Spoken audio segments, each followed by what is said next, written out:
my first single note line goes like this. So what I'm doing here is playing the open D string as my lowest root and then finding the same note an octave higher, in this case on the 7th fret of the G string. Now from this D note an octave higher, if I go one string up, I'm going to have the 5th of D, in this case an A note, and a whole step and a half up, it's going to be that flat 7, 10th fret of the D string. So with this information, I'm playing the open string, hammering to that 7th fret of the D string, whole step and a half up to the flat 7 with a hammer on 2, playing the root an octave higher and playing again the open string. So I have this. Now you can transpose this idea to any open string. For example, open E, then 7th fret of the A string is the same note an octave higher, one string up is going to be the 5th, whole step and a half up is going to be the flat 7. So I have this. Then I'm going to play this 3-note chord on strings 2, 3, and 4. Now this shape is coming from this D9 that I use a lot with the flat 7 on the bass. I got the flat 7, the 9, the 3rd, and the root on the melody. Now for this example, I'm not playing the E string, I'm just playing strings 2, 3, and 4.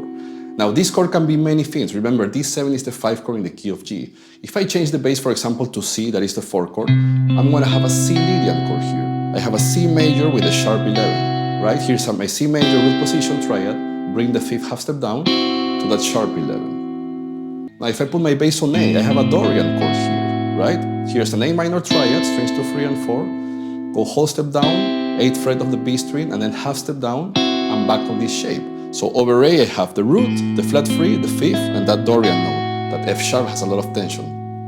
Now for this example we're playing over D, right? So we have a D9. So actually that F sharp note, 7th fret of the B string, is the major 3rd.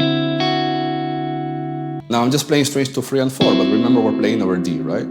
Then the only thing I'm doing is bringing that major 3rd half step up. And again over D, I'm going to have a D9, sus4, there's no 3rd anymore.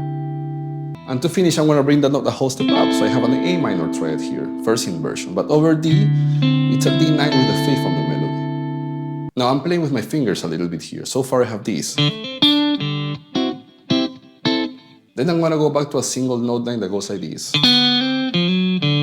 So what I'm doing here is playing the open string, then going from the 4th fret of the G string, half step up to the 5th fret. That's the flat 7 of D, right? Look at this. D7, right? Root, 3rd, flat 7. Always the flat 7 is 2 strings below the root, apart from the B string, of course. So I'm playing open, sliding to that flat 7, and then again, a dominant chord. I can play around with the major and minor 3rd. So I'm going from the minor 3rd, half step up to the major 3rd, hammer, and then playing open again. So I have this. Now for my second repetition, the first bar is exactly the same. But for my second single note line, I'm doing this. Open D string, then I'm sliding from the flat 5 to the 5, right? Remember D major, root position. That A note, 2nd fret of the G string, that's my 5th. And I'm going to the flat 7, big stretch here, and then again from the minor 3rd to the major 3rd and open. So I have this.